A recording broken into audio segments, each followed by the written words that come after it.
And thanks for popping by Meaning Fueled, where we take your problems of practice, your pops, and have a meaning-fueled discussion about where they come from and where do we go from there. We are 4 longtime educators bringing our diverse experiences to the table. We're harnessing all the energy of popping into your teacher bestie's classroom and bringing it straight to your ears. Let's get poppin' with today's problem of practice. Well, it's that time of year again. Everyone's favorite, family conferences. On one hand, it's great to have the dedicated time to meet with families, get a clearer picture of your students as a whole child, and on the other hand, it's another thing to do, you know? Yeah. So let's get started with just some logistics. What family conference structures have you experienced? Okay, so the way my school has done it, and really the only way that I've experienced, is we've had 2 conferences in the year, and it's half days, Wednesdays. So we get out at 11:40, and then we've got conferences from 12:20 all the way to 3 o'clock. 20 minutes, then there's other people that have had full days off from school, where it's you get all the kids in one day and get them done in one day. Then there's other people that have nighttime conferences. Oof. So after school from 5 to 8 or something like that. I've never had to do that, but yeah, there's other people. I can't Brutal. even. It's Anytime. absolutely brutal. I just can't imagine working a full day and then having to go and then do more. Because literally Work a full night. And then you get pulled over after your full night conferences? No. Or is that just me? No, I think that was just you. That was a great end of a long day. And one year, we actually did have the full day. First of all, the full day was after Veterans Day or something like that, where they made it so that parents would obviously want to take a 4-day weekend. You know what I mean? Sure. So it was Tuesday after the Monday was off, and it was There's why? no incentive to come There's in. no incentive. No one is available, because actually. not only was it okay, you have the full day, but it still then was 1 half-day Wednesday and that 5 to 8 nighttime. So that 5 to 8 nighttime, I had literally, I think, 12 back-to-back conferences from 5 to 8 p.m. Then the half-day Wednesday, I had another, 7 or 8, and the other 3 didn't sign up at all. Oof. And I had 1 conference on the full day, which was lovely, but not. Okay, but then you could have had a day off. So then, right, the next contract, the union said, well, the full day is a wasted day. Yes. Let's get rid of it. So they got rid of it. But then it just creates then, it was more Wednesdays. Yep. And then they actually even went as far as saying that for, meeting families' needs and where they are, which is all lovely, but it was, we have to do hours outside of our contract.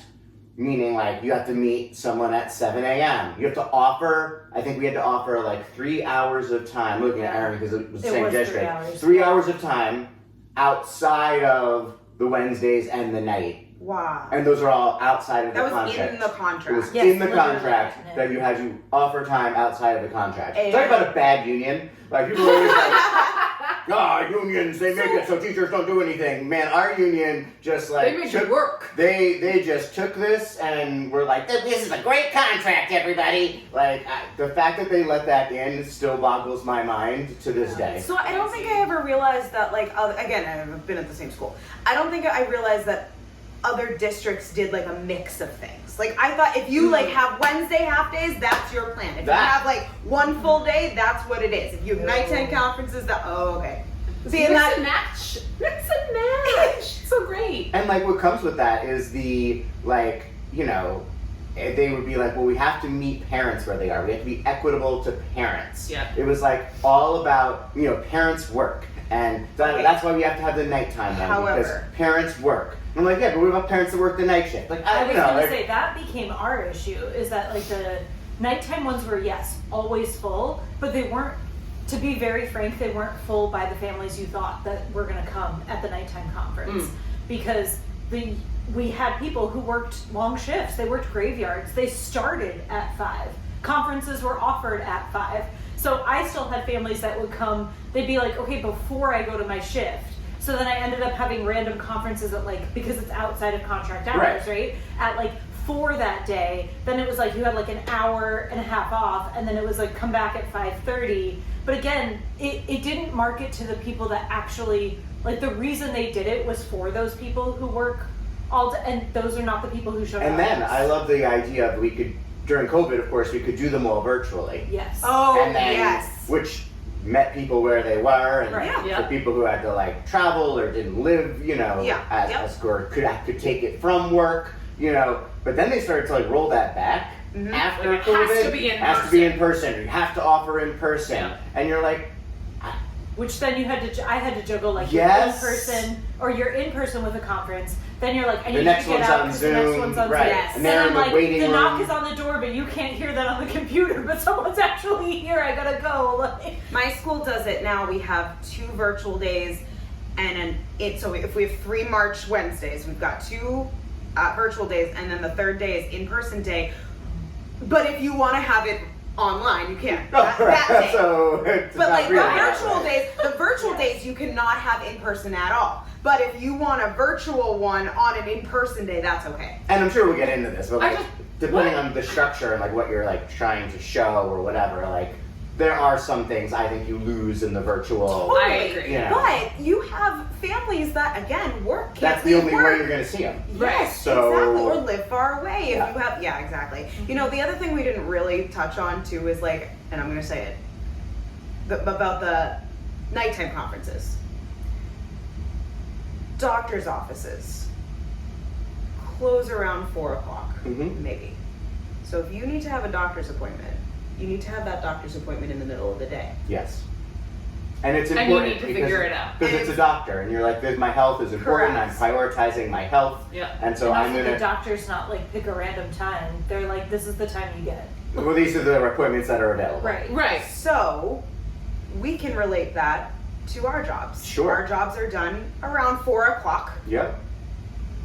And then you have schools that are trying to offer conferences from 5 to 8. I just like, how Right. is that, not for anything, how is that fair for your teachers? How is that fair for us? It's not, and it's this notion that like we're in the service industry versus Yeah. professionals. Yeah. Professionals operate on business hours, Right. And you prioritize going to the doctor because that's your health, Right. And you should prioritize meeting with your child's teacher because that's their education, Right. And those should be equivalent, like their mental development. It should be equivalent to their physical development, but it all goes back to that, which we've discussed on this podcast before. Do we view teachers as professionals Right. or Service workers. service workers? Yeah. And what I think that district that Aaron and I was in didn't realize that by, making us now not only have these nighttime ones and whatever, Being but like so but accommodating. now So mandatory that we're supposed to offer times outside of our contract, how much that continues to degrade the view of the public. Correct. Because then that carries over into the way those same parents treat you in Right, emails, right. when issues come up in the classroom, like when you're sending messages that say, we're actually not professionals, Mhm. we're here to serve you. Mhm. And I will say, district I'm currently in, the principal stood up at back to school night this year and said right to the parents' faces, we work with you, not for you. Good. Woo! Wow, yes! Woo! And she felt it was important to say that, Good for her. to the parent population at large. And this just kind of feeds into that. Wow, that's Strong message. impressive. Strong message. And it snaps for her. To come back to like conference logistics, because the other part of this is not just like what does the day of a conference look like, but it's also when in the year do they fall. Yeah. So, and I've really experienced a real wide breadth of this, but you normally get like a fall and a spring Mhm.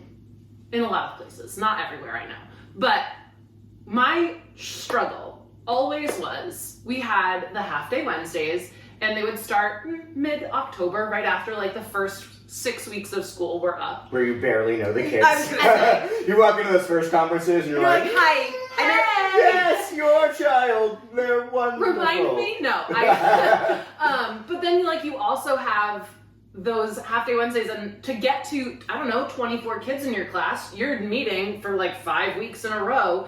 So you have some kids mid-October, and then you have some families come in mid-November, and you're like, well, here's where they're doing in math, and here's some I've got concerns tests I have. I've given, I got, real stuff. You're giving a wildly different conference mid-October. Yes. To mid-November, and like, because the parents do the signing up, I'm not telling them, like, you I don't know actually where need you you would- right now. Right. You're getting like the wrong families at the wrong time, because there are kids who, like, I met with their families first week of conferences, and I didn't have enough information. I hadn't given any tests, really. I hadn't really gotten to know them as a student yet, as a reader, as a mathematician, as a writer, nothing. And then, like, by the time that last conference window happened, I was like, I actually need to see you again. I know it's been a month. Please come back. Well, it's wildly different children at that point, like from the 6 Like the honeymoon mark. period. Oh yeah, it's gone You after. really meet their personality. Yes. And then, you normally get kind of that first batch of conferences in, let's call it late fall. And then you get them like early spring, like a March, April scenario. One district I worked in was like, you know what? Let's try to get away from like this. We are still learning your kids in the late fall. We'll move that conference window to January. And this problem was like threefold. The first one is January's late. To talk to families for like the first time face to face like that, January's too late, which put like different stresses on teachers of like, well, I don't have an actual conference time, but I still need to talk to you, so I'm putting in phone calls outside of time, and I'm calling you in early because I do need to just speak with you, actually.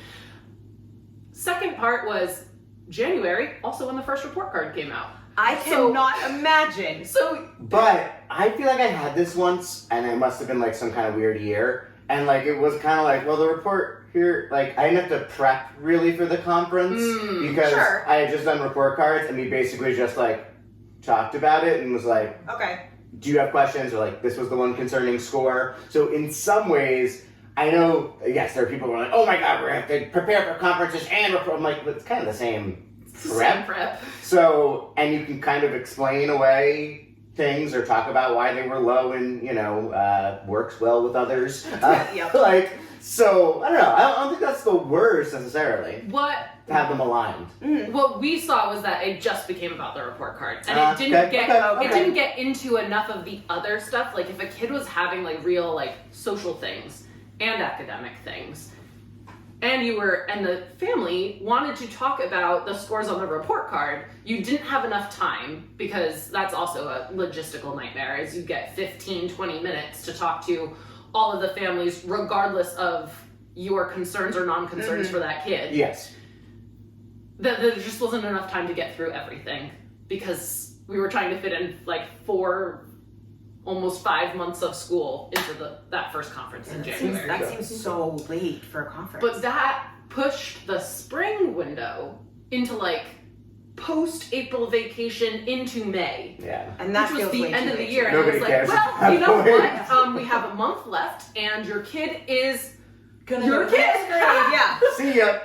Like, it was that late window for the spring was so unhelpful, because you had no time to affect real change for the rest of the year. If concerns were there, you were like, well, I guess that's next year's problem. Good luck, goodbye. Like, So what you're saying is there's no good time for conferences. I think you're just kind of set up where you're set up. And like, it is what it is. I mean, we've had like, I've been in places where like the March-y time is like mandatory. You have to meet with everybody again. But I've also been in places where it's like optional. Like, you put it out there, but you like try to meet with only the families you like need to meet with. And in some ways I agree with that, because like the families I really need to talk to, I probably need a half hour. Right. Maybe even 45 And minutes. if you're not meeting with everybody, And if I don't have to meet with offer everybody, more time. then right. But when then it becomes mandatory and you do have to meet with everybody, and then there's, like Erin said, there's like the knocking on the door. And then for people who don't get this. Like, there's literally a sign on the door that says, like, please knock when it's time for your conference, because sometimes people, like, you can't get them out of the room, and, like, the knock. Sometimes, always. Of the next, which is okay. Which You're is not, engaged in conversation. right, about their child, Right. but you're on a strict 20-minute Yeah. timeline. Awesome. It's not like the doctor's office where we can run hours behind. True. Casual Um, shade. People would not accept that from us. No. We accept it from doctors, though. Correct. Again, Here we they're go. professionals. They can't stay on time. But I think that's another challenging thing about the march. It's like, do you make it mandatory so everyone gets the opportunity to speak with the teacher? Although, again, about half the class, I'm like, they're fine. I don't really have a lot to say. Well, then it's And like 2 minutes. Hi, your kid's doing you're great. great. What Good more to can I see do? you. Nothing. Nothing. Keep it up. Okay, bye. Keep 2 it up, minutes. please. 2 minutes, and then they're gone. Make sure they keep reading and play outside. And then the other ones you want to have Yeah. longer ones with. So it's just like an interesting tug and pull there, because I think if you're the parent and if the teacher never really wants to meet with you, that also doesn't feel great. Like, oh, my kid's just like the average kid, and now I don't ever get That's to true. actually talk about them. Mm-hmm. But from the teacher side, it's, I really want to talk about the kids that I need to talk about Mhm. and have larger conversations with. So I don't know. That's just another thing about the march that's interesting. Yeah.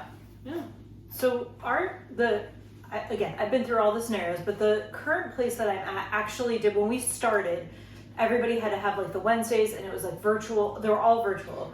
So you just went back to back to back to back, like virtual conferences. Now, I'll say, coming from a middle school model, I've heard before in middle school models and high school models, it's like speed dating, right? Yeah. 2 minutes with the science You teacher, 2 literally minutes with the have, math yeah, teacher. it's Yeah. literally like you've got 2 to 5 minutes per every subject. So they come in and they give you their 1 or 2 lines, and then you're like, great, check the box, done, going to the next one. Like, How and I is know that helpful? I know that as families, like they've literally told me it's like speed dating. Like you literally go to every subject, and you're like, great, I hear you, and moving on to the next chair. Okay, great. I think now my I hear parents you. stopped Like- going to the conferences like after 9th grade. Right, They were because- like, this is stupid. Which is interesting, because I do think they're actually, again, really valuable in Yes. a lot of ways. So when I first started there, it was like all the virtuals, and like everybody had to mandatory go to them. So you were like popping into like random virtual conferences, which scares people. When you're a specialist, especially, it scares families, because they're like, why are you here? And you're like, because I contractually have to be here. Like, I'm not here to Well, good on your actually say- district though for that. It was. 'Cause again, there are other places where It was equity. that's for the specialists like reading and math, Right. and specialists like art and PE are not required And to even in the do district we worked in, the anything. specialists were required to come to some of Eventually. them. Eventually. Yeah. And they did have to be there.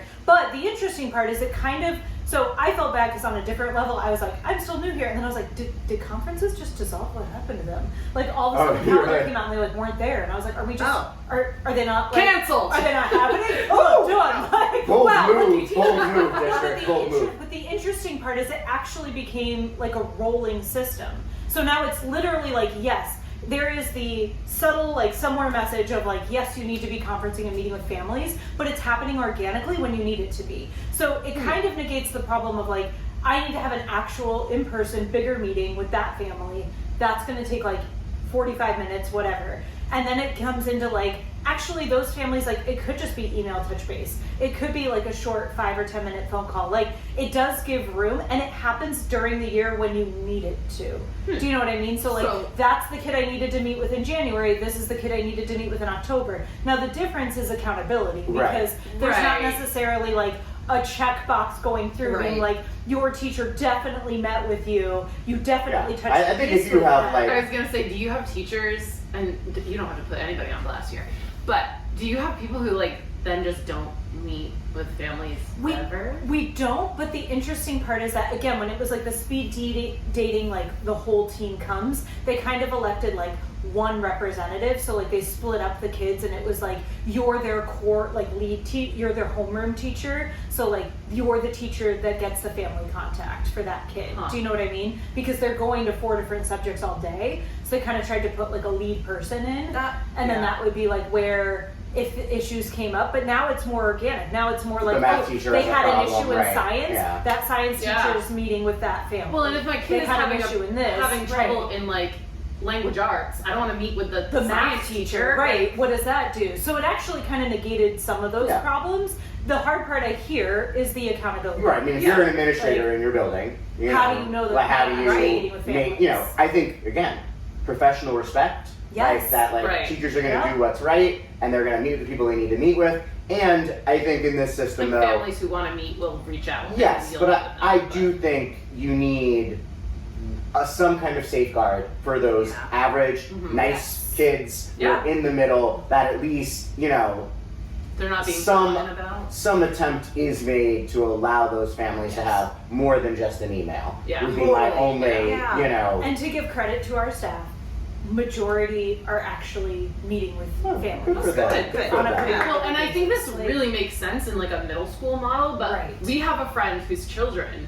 their district has like sometimes open in November, sometimes open in Right. January, sometimes open in March. And as a parent, It's a she nightmare. is offered Yeah. one conference Oh. and she chooses when it is. Yep. That It's weird. Which is weird because again, you're getting a very different Right. I'd pick Conference, later if I were the November. parent, just because I would know that the teacher might know more. But if I had concerns, I might want that first one. So That's it's true. interesting to like give that control over and keep like the more traditional like times of year and just saying like up to you. Yeah. It's very strange. yeah.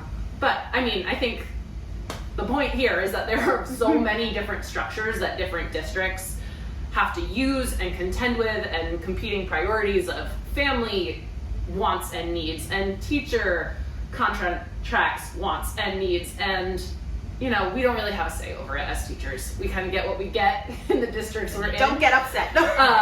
But what we do control and what we can control is the content of those conferences. So I guess the question here is, how do you run a family conference? Can I ask a question first? Yeah. Was anyone taught how to do this in college or Like taught how to run a how to run a conference? Because I wasn't, and I felt very lost. I when started. remember- I was gonna say, I feel like we had something. Maybe like one fake something. I had nothing. I feel like in one of our like methods seminars, we like sat down, the professor pretended to be a parent. We did a mock IEP meeting. Oh, that's what it was. Okay. That's what it was. That's Yeah. cool. It didn't do which that makes either. sense. Yeah. Well, yeah, we licensed instead. You gotta. Yeah, that's Maybe what it this is was. why my school went up. I was gonna say, I just remember like her sitting down and like acting like a parent, Yes, and we that's had what to it act was. like the teacher, and then like give each other feedback. That's kinda It was cool. interesting, but What about you? I mean, mine is like I got it in student teaching. Okay. But I Well, did a yeah. whole year in Yeah, student teaching, yeah. So I've got all those. But I remember when I started, it was like the Wild West, and it was Yeah. like, well, this teacher does this. Yeah, they all Yes. did This different. form, Yes. and Yes. this teacher does this form, and this teacher oh my does god, this. it was Yeah, like it was really This one has confusing. portfolios that they've been, and I'm like, Right. huh? And what? they're bringing all of this work, and Yeah. I'm like, I have like one thing I want to show you. Yeah. Okay, yeah, I wanted to ask that Yeah. because I felt as a 22-year-old Yeah, starting you're I like- had no idea. What I was Because I mean, the most nervous you are as a brand new teacher is parent-teacher conferences. anytime you're interacting with Adults. the adult. And you're 22. Yeah. And, yeah. Mhm. Yeah. And it's different than speaking to an audience of adults at back to school night because you Mhm. are one-on-one. Yeah. Oh, you yeah. Are You are on the spot. spot. Yes. Okay, I was just curious. Yeah. But when I think about how I came up with a system for myself to prepare for a conference, was I made like a beautiful notes. Of course you Of did. course you did. Yeah. Color coded. And- Color coded. No, Oh, because I alright. could only print in black and white, so. Alright. But it had like a box, and I would write little notes about their math and their science and their social studies and their reading and their writing and their social dynamics. And then I just had other, because then I had kids who like, you're like, this is the worst handwriting I've ever seen in my full life, and like, help. But those were like notes for me. Then I'd copy them. You guys, I'm a little insane. Yeah. I'd copy them because then I would make notes to share, and I'd send home parents with, here's notes on your kid because Wow. 15 minutes isn't enough time for us to talk, so here you go. And then I would pull like some student work samples. Here's the thing.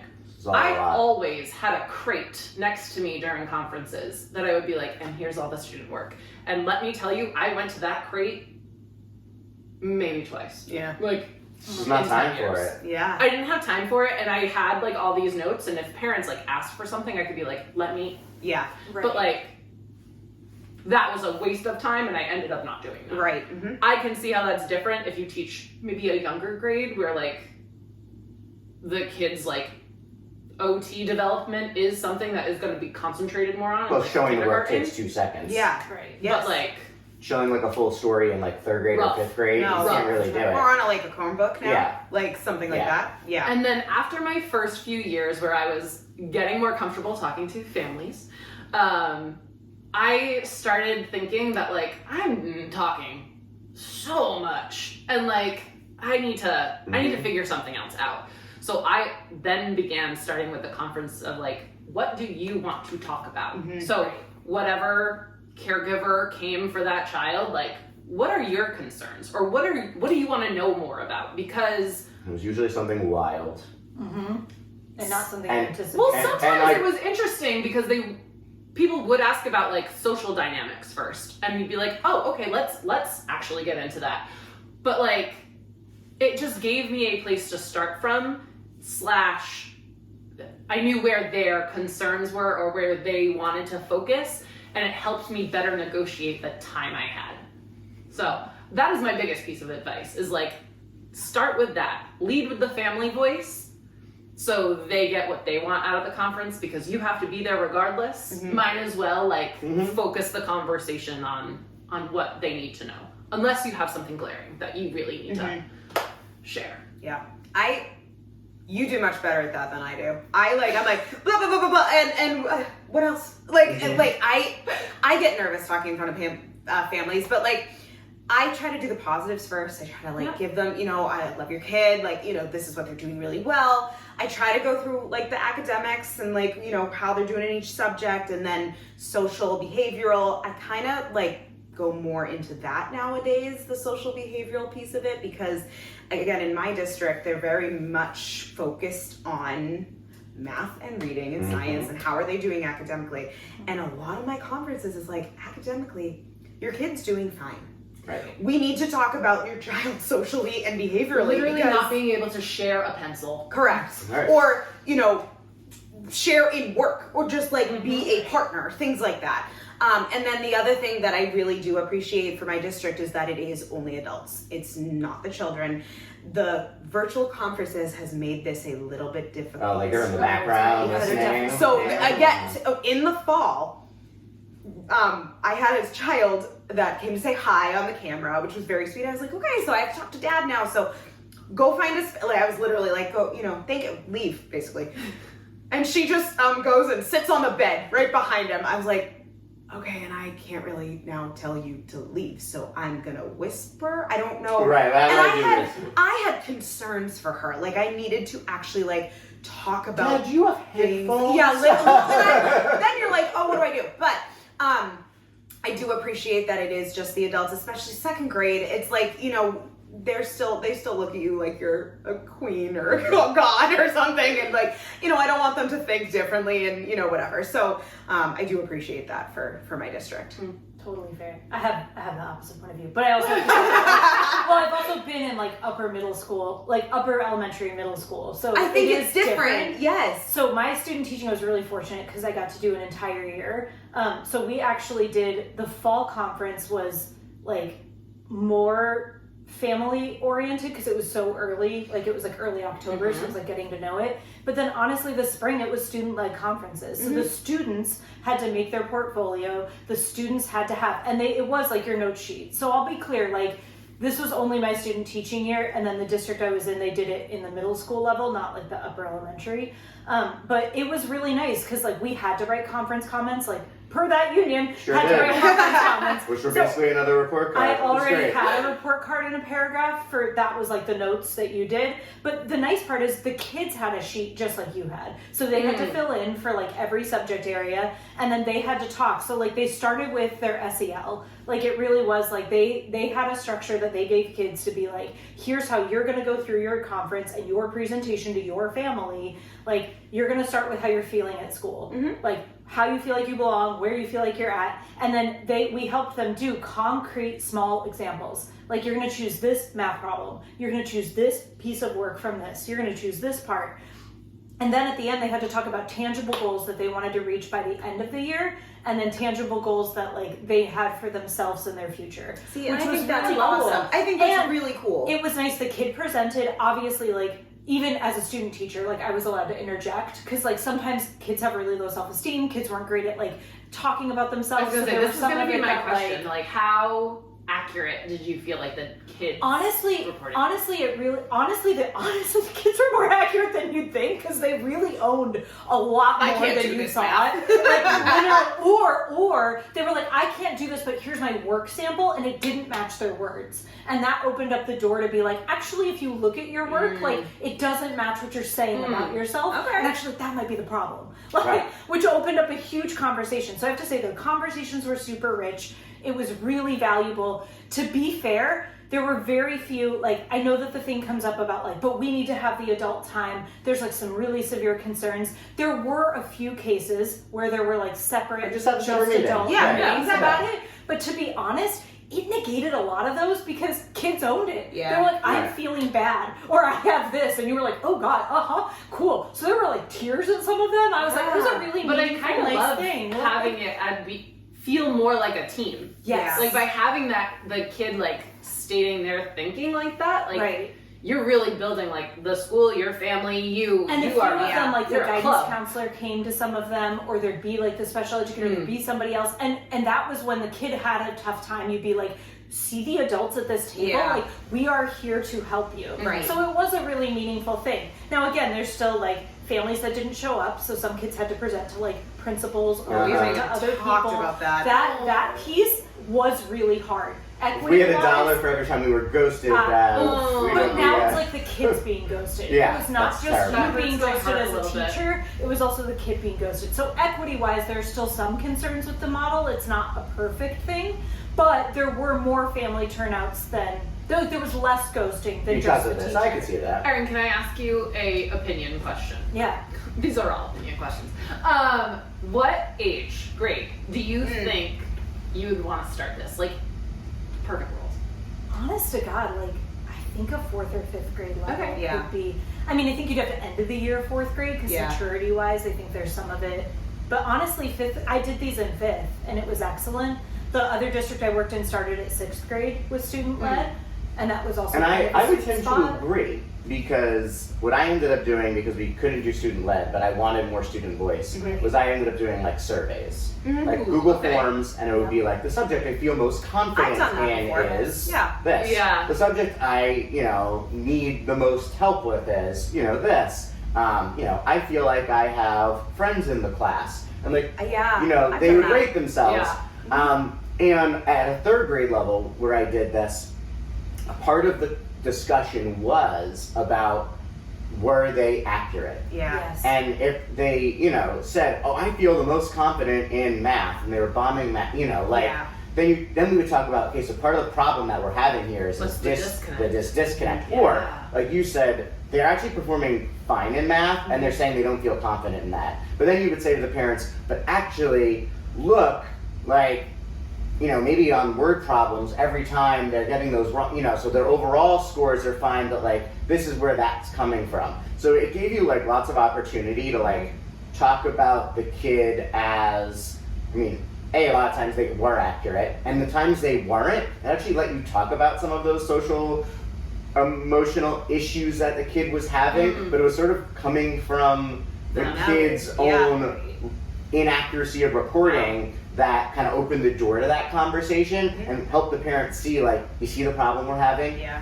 Johnny doesn't think that this is a problem, and yet we know it is. Right. And so, and then I would do them, again for the second conference, Right. and actually be able to compare them yeah. side by side. Like, look, Yeah. they said they weren't feeling confident in this. We made that a goal back in the fall. Like, look, they went from giving themselves a 2 to giving themselves a 3. Right. So like, they still don't love math, but they went up But it one. went up. And I like, used to do that too. We it was like circle the smiley face. Yeah. Like in second grade. And I think at that level, that's appropriate because I can't imagine doing what you do. Oh, yeah. And but I think that is appropriate for middle Yeah. schoolers to take ownership of it. But at a second grade level, to be able to be like, oh, this is how I'm feeling about math. It's like a frowny face. Like, and then I can have those conversations. And social too. So Right, right from yes. like the parents don't, know like whether or not they feel Right. how they're feeling. Like Well, and like for instance, I have a student right now who is feeling left out,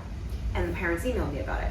And happenstance, he's seeing the guidance counselor because he is feeling left out because kids are getting really annoyed Frustrated and with frustrated them, with him Right. because he's very In their very space. proud. No, he's actually very proud of his work. Wants to be right all the time. Yeah. Wants to be the one that's doing it. So anyway, I actually had that conversation with him because of that, and like that was that self-reflection. So you can do that at a conference too when you have those self-reflecting sheets. Because I think at the end of the day, that is what like makes it the most like we want a student-centered conference, but how do you student-center a conference when they're not there? Right. And like how do you make it about them Right. in this very limited time as well, when you can't pull out all the work and all the things. So I think any ways in which you bring the student's voice to the parent probably sets you up for the most honest and valuable conversation, Yeah. which is ultimately what you want out of it,